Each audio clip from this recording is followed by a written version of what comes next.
নমস্কাৰ সকলোলৈকে মোৰ ৰিধি পেজৰ অন্য এটি ভিডিঅ'লৈ আপোনালোক সকলোকে স্বাগতম জনাইছোঁ।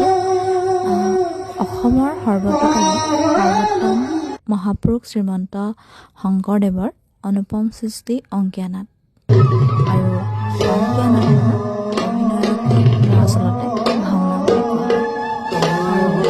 আমাৰ নামঘৰত 4 আৰু 5 তাৰিখে বাৰ্ষিক ভাওনা অনুষ্ঠিত হৈছিল আৰু সেই ভাওনা সবাহৰ 5 তাৰিখৰ দিনা নিশা ভাওনা আয়োজন কৰা হৈছিল আৰু ভাওনাৰ নাটখনৰ নাম আছিলে বহুদিনৰ পিছত এখন সুন্দৰ ভাওনা নাট উপভোগ কৰিলোঁ।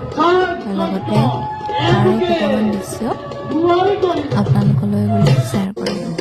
যদি ভিডিঅ'টি চাই ভাল পায় লাইক কমেণ্ট আৰু শ্বেয়াৰ কৰিব।